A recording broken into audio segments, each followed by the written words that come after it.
Greetings, Jiu-Jitsu fans, and what a tournament we had this past weekend. My mom's in the other room. She's supposedly going to be watching this stream with us.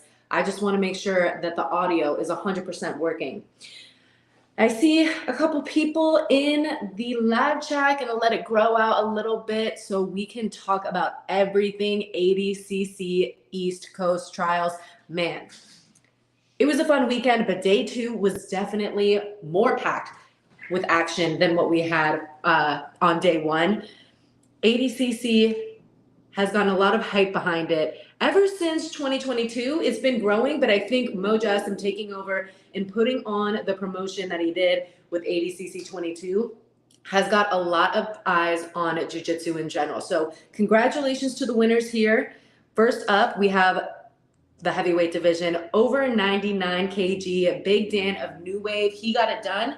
I do want to give you guys a warning that I am only covering 66, 77, and 88 kilogram divisions, and also the women's divisions for this recap. I have a full-time job and a couple other things that I do, so sorry I can't cover everything. But if you want to hear more about the big guys, let me know in the comments, and I will definitely go back and maybe bring on a guest who's much bigger than me to be able to talk about some heavyweights, all right? Next up, under the under 99 division, Paul Ardea, who I wasn't really familiar with before. He's apparently a lawyer and Notre Dame grad. He got it done yesterday. And of course, the fan favorite, Jacob Couch, 88 kilograms, representing Daisy Fresh. He got all submissions for the weekend, and he was on a tear, taking out the West Coast Trials winner, Jay Rodriguez, by a straight ankle lock. So we're going to get to more of that soon, highlights and everything else coming. And then 77 kilograms. Man, you would think after Nicky Ryan got 4 submissions and was just on a tear the whole weekend that he was going to come out on top. But Elijah Dorsey played the game well, and he got the judge's decision. You can catch him at Big Breakfast BJJ, representing Team Lloyd Irving. Man, he really showed out, and the emotion on his face when he won, it was priceless. That was his first ADCC trials, and he came out a winner. So congratulations to him there. And last, but certainly not least, for the guys division, a big surprise, something that not a lot of people expected because he's 17 years old, Dorian Olivares of B Team, but also of Team Olivares. I think Team Olivares is trying to establish themselves as something separate from B Team. Yes, they're still in the team. Yes, they still go there for the jiu-jitsu, but I think Team Olivares wants to really put an emphasis on Dorian style being wrestling based, and that he's been doing this since he was 6 years old under his dad. And yes, now they're going to B Team to sharpen up his jiu-jitsu, but his background is mainly in wrestling, and they don't want to not have credit for his parents raising him in that atmosphere of rough and tough wrestler since he was a young one. So next up, we have the girls, and yay, I'm so happy to talk about the girls because we finally are going to have a division that is, not that this is relevant for me, but it's closer in my size. So I feel like it's very exciting to watch girls that are closer in my size. Alex Enriquez getting it done, the first ever to win the East Coast Trials in this new division, minus 55 kg, which is about 121 pounds. I know Alex Enriquez typically walks around at 132 pounds. So getting down to 121 was tough for her, but definitely worth it because she's got that size advantage for the most part when we look at the other competitors coming for this ADCC 2024. Amanda Levy, she's a professional MMA fighter. I was super excited to go through her page because she's competed with PFL before. And I was very curious in her post-fight interview, they asked her if she'll definitely be at the West Coast Trials. And she was one of the only fighters, or grapplers, I should say, that said, maybe, we'll see. Because the East Coast Trials didn't count as a qualification into ADCC. I'll get to that later. Mo talked about it on his ADCC live chat. So she said that she might be going to the West Coast Trials. I have a feeling that maybe the only reason she wouldn't is what if she happens to have an MMA fight scheduled for that same date. And then the biggest upset of the night, if you will. Mo Black defeating Helena Crevar for the finals. I say upset in air quotes because Helena Crevar is 16 years old. She's technically a blue belt. A lot of people kind of have a issue with her being a blue belt because she's so talented. But I definitely think we saw for once some holes in her game. And Mo Jassim talked about the big mistake that she made. It wasn't that she pulled guard. So if you guys have a guess on what the mistake was that she made that wasn't pulling guard, I'll give you a hint. It wasn't pulling guard. She made another tactical mistake in the finals of the ADCC Trials, and that cost her the win. So let me know what your guys' favorite matches was, and we're going to dive right into all the action that happened. And first off, I'm by myself today. I'm doing the producing and obviously the presenting of it, but I'm hoping that in the future I will have a producer that will help me with the ones and twos and this stuff. So if you know anyone, let me know. I am going to be hiring soon. So first I want to start off with the fact that ADCC, I guess this is 2024 trials, but this happened in 2023. It's been so popular, more registrations coming. Mo promised $2,000 to whoever won the 66, 77, and 88 kilogram division because there were that many registrations. So it's going to cut out my mic for a second, but I'll show you the comment that he wrote.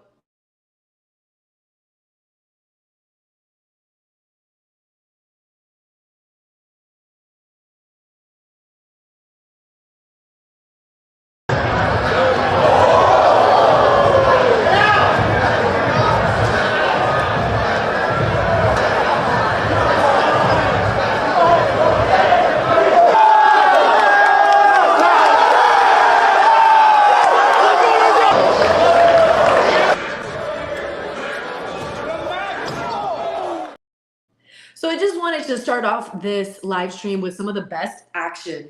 That's definitely not the best of the best, but some of the craziest action that we saw this past weekend. Obviously, an honorable mention for Cody Steele, who trains at a Fat Factory over there in Texas.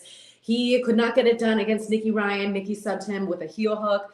Pretty sure it was a heel hook, some type of leg lock. And then another crazy moment when Alex Granby picked up his opponent and ran him off of the mat, which is completely legal in ADCC.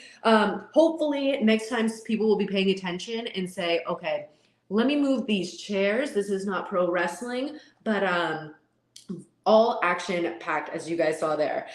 And so I do want to give honorable mentions to the girls as well. This right here is Becca Kirian. She went up against Helena Crevar. She was a little bloody in that battle, as you can tell. I'm hoping you guys can hear my voiceover right now. That is Katie Boschnick. She won the Chicago Open. And here she got a submission at the ADCC Trials. Let's that go. Big victory for her there. And then she was also working on a bunch of different people when it comes to massage therapy and stuff. And one of her comments that I saw was basically just asking, yo, where's the coverage of the women's divisions? Because there was only one post of the girls highlight from Flow Grappling. And then all the rest were guys. And so she basically just brought to the attention of Flow, like, hey, we deserve better than this. We deserve as much coverage too. As a social media manager myself, I can attest that sometimes when you're creating social media content and you're creating your content plan, you just gravitate towards the people that get a bigger reach. So a lot of the content they were putting out was, of course, B Team, who is doing a stellar job with their marketing. But I couldn't help but reshare her comment onto my story because I'm also a loudmouth, and I feel like people aren't recognizing that they could do better coverage. Then there's no problem with saying, you know, a little piece of advice, because I cover I do social media for a couple different brands. Combate Global is one of them. You'll notice that a lot of Combate Global's content is girls, so I have to remind myself that sometimes I gotta include the guys, because sometimes you forget just because you like what you like. And as a social media manager, sometimes you have to take yourself out of your own body and say, what is the right way to cover everyone in the sport and get them the recognition that they need? So we have a comment here. It's crazy how there's hardly anything on YouTube from ADCC East Coast Trials. Lenny, thank you for making this comment, because I noticed that too. And that was why I was like, okay, I'm going to skip the gym yesterday and create some content around ADCC East Coast Trials, because I thought it was very entertaining. I think these grapplers need to be recognized for their hard work, for their travel. It wasn't too long ago when Craig Jones put Flow Grappling on blast and said that they invited Nicky Ryan to Houston, but they weren't willing to pay for his hotel. Yet Nicky Ryan is the one getting 4 submissions and is making their highlight reels on Instagram go crazy. So it's just funny, you know, where we come. I think there was like a comment that was just like, damn, all these highlights, Flo's still not getting him a hotel though. But yeah, everyone works on a budget. Budgets are hard, but get your athletes hotels.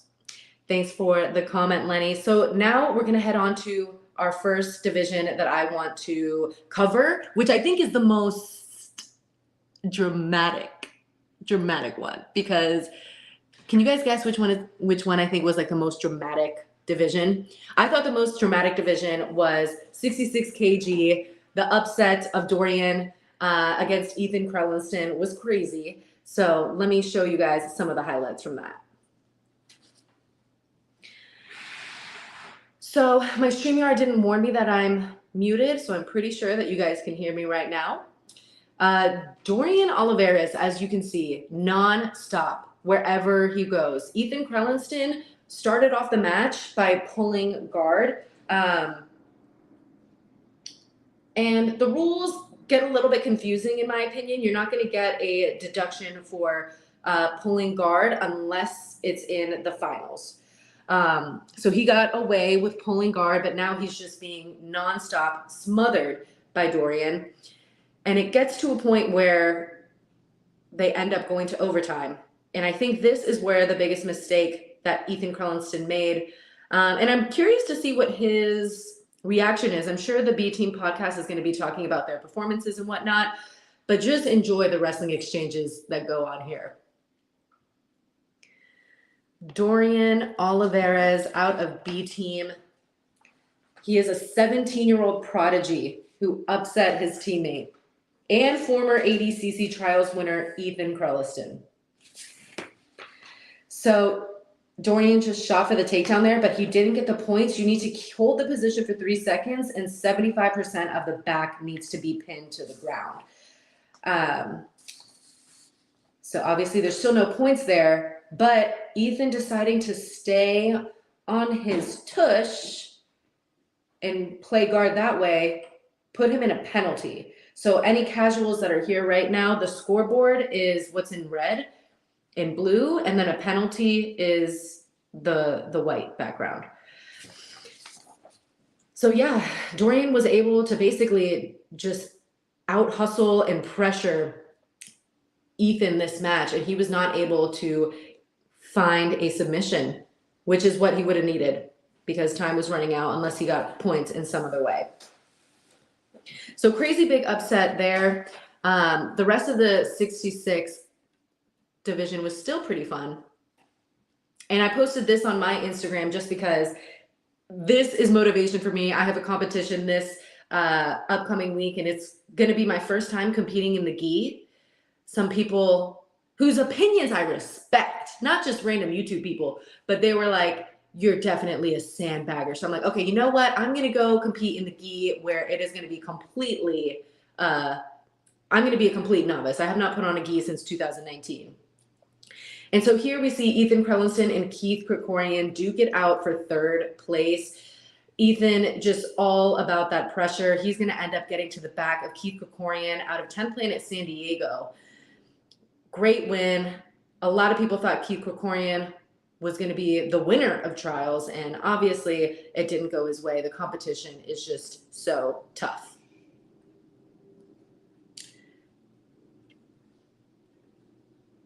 Did Ethan stay down because he got taken down?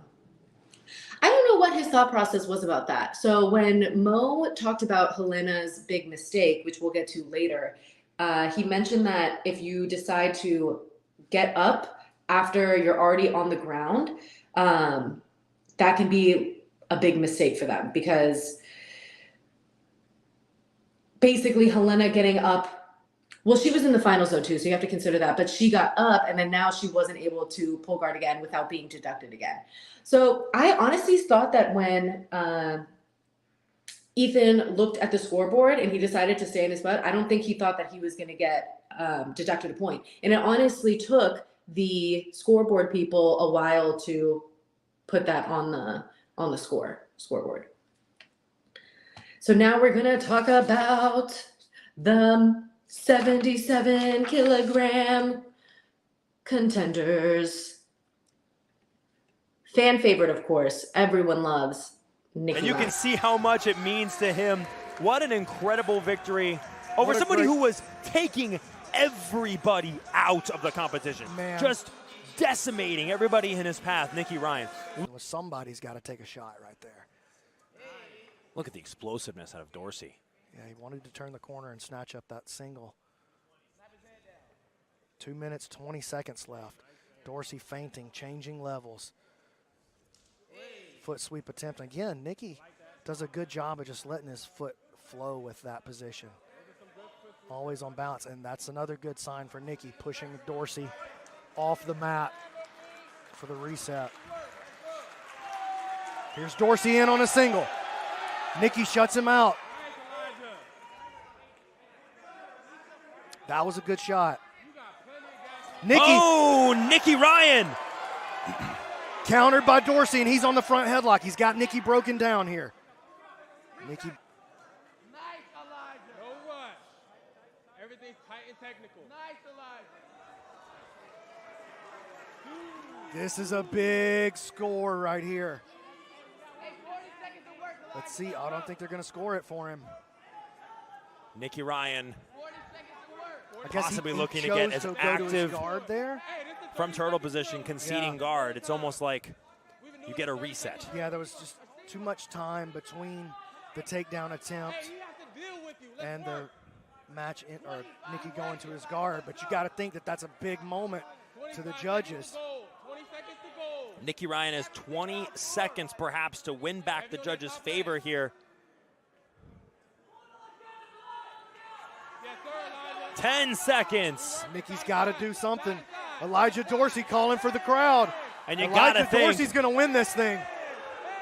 And you got to think Elijah Dorsey is going to take this one, but it's all up to the ADCC judges. So Elijah Dorsey won by decision.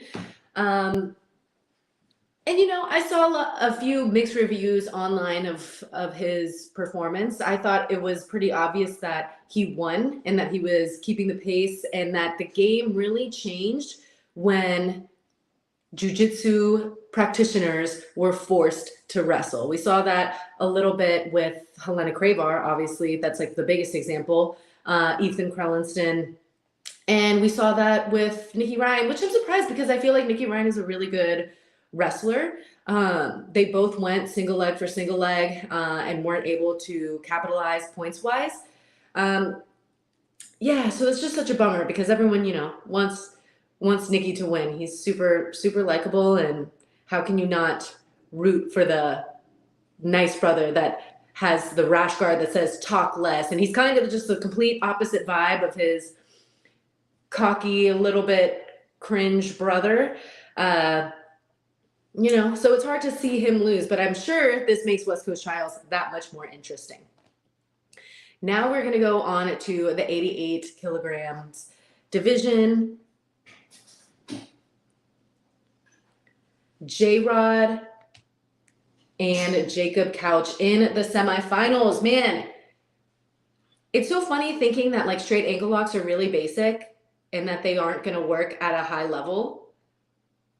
And I remember I did a straight ankle lock to this newer, I'm a white belt, so I'm not going to call I'm a white belt, and I was doing a straight ankle lock to someone who is also new, much newer to jiu-jitsu than me. But it's so funny because everyone's like, oh my gosh, don't do that ankle lock. They don't know when to tap, blah, blah, blah. And it's so funny just seeing a basic straight ankle lock work at this level. Like, I totally did not think J-Rod was going to tap to that. But my mom just having a full out feast behind me. She's preparing some type of food, so I won't complain too much though. In the 88 kilogram division, J-Rod, he did end up getting a sub, but obviously losing to Jacob Couch. Jacob Couch went freaking 7 for 7 subs in his matches, and he won the $2,000 promised by Mo Jassim. Daisy Fresh is obviously a very likable gym as well. They did such a great job with the production of their Daisy Fresh series, and a lot of people have gravitated towards that gym because it's an all day and night jiu-jitsu lifestyle. So it's nice to see someone who puts in the work, who was living in a laundromat at one point, get the win. You know, it means a lot to them. So up next, we're going to start talking about the ladies. Oh, but before we move on, I just want to touch on how minus 60 kg Elijah Dorsey also got $2,000 promised by Mo Jassim. This is a big win for him. His first ADCC trials, he did compete at an ADCC Open. So a lot of people have to guess that competing at ADCC Opens definitely helped. I know there were some haters of the ADCC Opens, like, oh, what's the point of an ADCC Open? Like, what does that really do for you? It gives you the experience you need under those rule sets.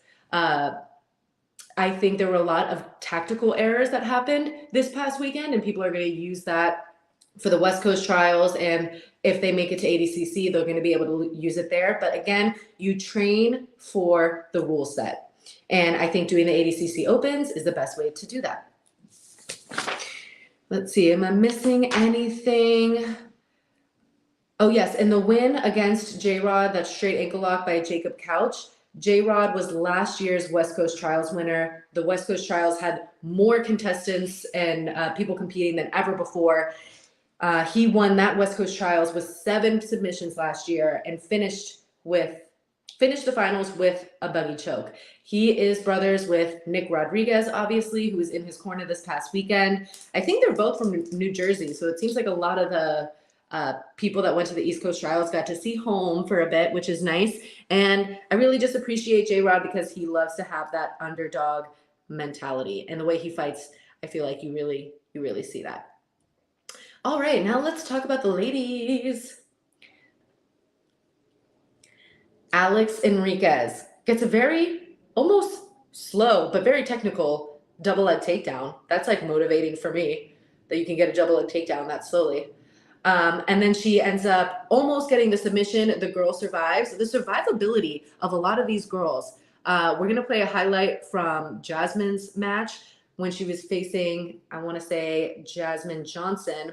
Jasmine Johnson manages to survive this armbar attempt. Meanwhile, Jasmine Rocha's coach was saying, break it, break it. And I'm sure, people just say that to try to get in your head and make you scared and motivate you to tap if, the coach is screaming, break it, break it. But she did not get her arm broken. That was nice. She survived very well. Oh my gosh, I want to replay this video just because I want to talk about how aggressive that guard pull was and how much I have PTSD because I had my knee hyperextended so bad when someone pulled guard on me, but they landed like all their weight on my knee. I was like, wow, basically a flying knee bar. So yeah, this is just a replay because you can't skip through on StreamYard of Jasmine Johnson escaping or surviving that armbar attempt. Look at that guard pull. Straight into like a submission threat too. She ends up being able to survive for most of the match, but then at the end, she had to submit. So yeah, the ladies always bring the drama. I think girls take things a little bit more personally. Not talking from personal experiences or anything, but girls, they there's only so much competition in girls, so you're gonna see the same people all the time. I mean, guys rematch each other all the time, but imagine being a girl, that's 10 times over because the number of girls that compete in jiu-jitsu is very low. So you're gonna see all the same girls from white belt to black belt. And if you don't keep up with the pace, people are gonna get in front of you. People are gonna beat you even if you've beat them before, which is the case for Jasmine Rocha and Alex Enriquez. The storyline going into this, and it all worked out perfectly too. Alex Enriquez was 0-2 against Jasmine Rocha. Jasmine had beaten her at the West Coast Trials in the quarterfinals, and it went to the ref's decision. And Alex Enriquez says that she lost because of warning calls for stalling.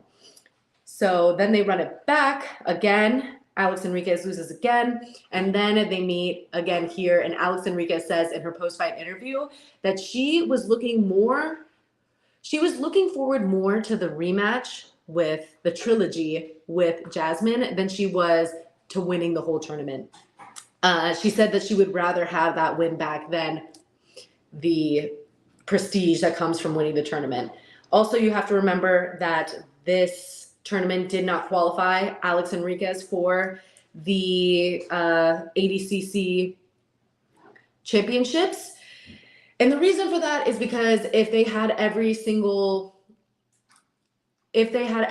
person competing at the trials, like if the girls were getting qualified for per every trial event, then you would have way too many girls and you wouldn't be able to invite the people who won last year or made the top 4. So I'm still kind of learning all those rules myself, but we'll circle back on it. And I'll maybe, if it's interesting to you guys, I'll do an informative piece on that, probably in shorts, like a concise under 60 seconds.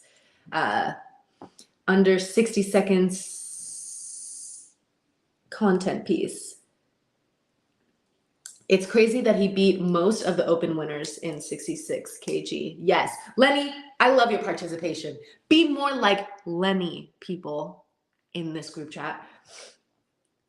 All right, so let's see if we have any more highlights from the ladies.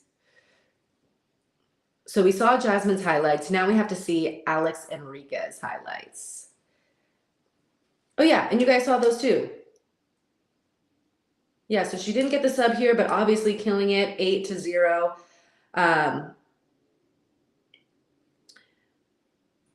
Their match was definitely very interesting in the finals between Jasmine Rocha and Alex Enriquez. But I think the most interesting match of the night got to go to Helena Crevar and Mo Black, short for Morgan Black. Helena Crevar, as you can see here, she is down 1. And the reason for that is because she pulled guard in the finals. And so that's not allowed in the finals. If this was like the quarterfinals or semifinals, I'm going to have to double check, but I'm pretty sure she would not have gotten the deduction right away. So now they end up on the feet again. And I feel like we saw some exposure, finally we see a weakness in her game. And I was always curious because she was always so quick to pull guard in competitions. And I'm like, oh, I wonder why she doesn't want to go for the takedown at least and work from there. But she's obviously most dangerous when she's pulling guard, looking up for leg locks, and not wrestling. Here she's going to go for an Uchimata. And it just she looked like she obviously has great technique from down her, but everything just looked like a little bit slow. And Mo Black was able to capitalize. She just seemed like she had much more grit and hunger, and her reaction time was so much better, able to dive onto that single leg, run the pipe, finish the takedown, and boom, 2 points. Mo Black is winning, and she was basically able to just survive the rest of the round and get the win by points. Mo Black, I DM'd her. She is awesome. Hopefully we can get her on the show to talk about a big win, because everyone kind of thought that Helena Crevar was unbeatable because she was going on such a strong streak. But it's good to see that Mo Black could get it done. This is actually a rematch between the two. They had faced off a few years ago, and Mo lost by decision on a fight to win platform. and she felt really great about being able to pull off that win. I don't think I have any other notes on Mo. Oh, other than the fact that Mo Black, she won the ADCC Denver Open. She double silvered at the ADCC Orange County, and she was at the ADCC Vegas Open, which was the inaugural ADCC Open, and she won that. So that goes to show that getting in your reps at these ADCC Opens could pay dividends when it comes to ADCC trials, ADCC championships. You need to be practicing that rule set. And also a shout out to Mo Black for opening her own jiu-jitsu gym with her friends. If you guys are in her area, be sure to check that out. I think she spent some of her time in Colorado and then some of her time elsewhere. I don't have that many highlights of the plus 65 division for Amanda Levy, the pro MMA fighter from PFL. But I did watch her post-fight interview, and she basically just said that her training has been so on that she, not randomly, but she just signed up for this tournament. And she's like, if I win, I win. I feel like I'm in a really good place, and I feel like I could come out with the win. And she did just that. And she had a bye the first day for day one, and day two, she spent only about 4 minutes of mat time. She got some pretty quick submissions. All very entertaining stuff there. And we have one more honorable mention, which honestly should have been earlier in this video, but Oliver Taza was another person who was expected to get the win, but this was for third place against Kieran Kashuk. And basically the score is 0-0 at this point. Oliver Taza gets the partial takedown. The reason why that's a partial takedown is because he's in the guard. If you want all 4 points, you have to be in a dominant position. ADCC rule set, I love it. I wanted to bring it back to this moment with the blood because I left a comment on the Flow Grappling page, I think, that posted Helena Crevar getting the win over Becca Kirian with a bloody nose and all that, because there have been so many competitions, I feel like, that get stopped for bloody noses. And sometimes it's frustrating as someone who comes from an MMA background. Not that I do MMA, I watch a lot of MMA, and you're so used to seeing blood all the time. So when things get stopped for blood, it's kind of just like, are we doing a combat sport or playing chess? So I was happy to see that they didn't stop it. The bloody nose basically just came from like a rough cross face when when Helena was trying to get the rear naked choke locked in. So yeah, a great weekend for jiu-jitsu fans. Let me know in the comments if you had any other, hey Kairos, what's up homie? Kairos is a very talented human being. He should take out the MMA from his name and just cover all sports / just roasting people in general. Kairos is the best. Thank you for tuning in, because I'm pretty sure he doesn't even love jiu-jitsu that much. Him and Kieran are my number one haters of jiu-jitsu is so boring, blah, blah, blah. I mean, I get it. I do think that jiu-jitsu is going to have to figure out how we can make the most exciting rule set so that casuals will enjoy. But again, thank you, Kairos, for tuning in to the live chat for a little bit. I appreciate it. So let me know what your craziest moment from ADCC East Coast Trials was. Again, mine's got to go for Mo Black upsetting Helena Crevar. But she'll be back. She's 16 years old. And I think the biggest story from ADCC East Coast Trials is that the teenagers are taking over. All of the parents that are black belts, that are having kids, that are obsessed with jiu-jitsu, they are almost making their kids be obsessed with jiu-jitsu too. And then you have kids who love it, like the Rotolo brothers, who absolutely excel. And you're probably going to get a few people who don't love being forced to learn jiu-jitsu, but they'll probably grow to love it too. But all I'm saying is the next generations of wrestlers, YouTubers, of wrestlers, and YouTubers, to be honest, and grapplers, it's just going to be on another level. So Guys, stay tuned for my own competition updates. I'm going to be in the gi. I'm going to be uncomfortable. I'm a 10 planet person. I haven't worn the gi in forever, so it's going to be rough. And again, shout out to Kairos. I'm sorry, football, lacrosse, and MMA have my heart. Lacrosse. I didn't know you watched lacrosse. Lacrosse is big here in Virginia. And you know what is also big here in Virginia? Freaking, what is it called? Pickleball. They're literally taking away the basketball gym that I have used since I was a child at Lifetime Fitness and replacing it with pickleball. The 66 kg winner, he beat Corby and the guy who beat Corby. 66 kg winner, Dorian. Yes. You're welcome, Lenny. I'll see you guys next time, and thank you for tuning in. And I don't have a producer. Bye.